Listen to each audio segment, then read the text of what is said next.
ಫುಟ್ಪಾತ್ಗೆ ಒಂದು ಹೊಸ ಪಾಲಿಸಿ ತರಬೇಕು ಅಂತ. ನಾಗರಿಕರು ಈ ಫುಟ್ಪಾತಲ್ಲಿ ಓಡಾಡೋಕ್ಕೆ ಎಲ್ಲ ತೊಂದರೆ ಆಗ್ತಾ ಇದೆ. ಭಾಳ ಇನ್ವೆಸ್ಟ್ಮೆಂಟ್ ಮಾಡಿ ಫುಟ್ಪಾತ್ ಮಾಡಿಸಿರ್ತೀವಿ, ಅಲ್ಲೆಲ್ಲ ಕೂಡ ಈ ಸ್ಟ್ರೀಟ್ ವೆಂಡರ್ಸ್ ಎಲ್ಲ ಕೂಡ ಗಾಡಿಗಳು ನಿಲ್ಲಿಸ್ಕೊಳ್ಳೋದು, ವ್ಯಾಪಾರ ಮಾಡೋದು ಆಗ್ತಾ ಇದೆ. ಅದಕ್ಕೆ ನಿಗದಿಯಾದಂಥ ಜಾಗಗಳನ್ನು ವೆಂಡರ್ಸ್ಗೆ ಫಿಕ್ಸ್ ಮಾಡಬೇಕು. ಈ ಫುಟ್ಪಾತ್ನ ಕ್ಲೀನ್ ಮಾಡಿ ಅವಕಾಶ ಮಾಡಿಕೊಡ್ಬೇಕು ಜನರು, ನಾಗರಿಕರು ಓಡಾಡೋಕ್ಕೆ.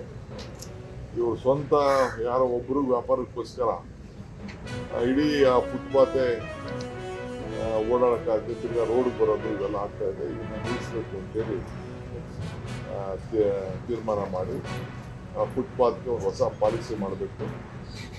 ಮತ್ತು ಮೇಜರ್ ಎಲ್ಲೆಲ್ಲಿ ಅವರು ಇಟ್ಕೊಳ್ಬೇಕು ವೆಂಡಿಂಗ್ ಮಿಷಿನ್ಗಳು, ಅಲ್ಲಿ ಅವ್ರು ವ್ಯಾಪಾರ ಮಾಡಬೇಕು ಅಂತ ರಸ್ತೆಗಳನ್ನು ನಿಗದಿ ಮಾಡಬೇಕು. ಬೇರೆ ಕಡೆ ಎಲ್ಲ ತೆಗಿತಾ ಇದ್ವಿ, ನಾವು ಅನೌನ್ಸ್ ಮಾಡ್ತೀವಿ ಇಂಥ ರೋಡಲ್ಲಿ ಯಾರು ಫುಟ್ಪಾತ್ ಇಟ್ಕೊಳ್ಳೋಂಗಿಲ್ಲ ಅನ್ನೋದನ್ನು ತೀರ್ಮಾನ ಮಾಡ್ತೀವಿ. ಕೆಲವು ಸೈಡ್ ರೋಡಲ್ಲಿ ಇಟ್ಕೊಳುತ್ತೆ.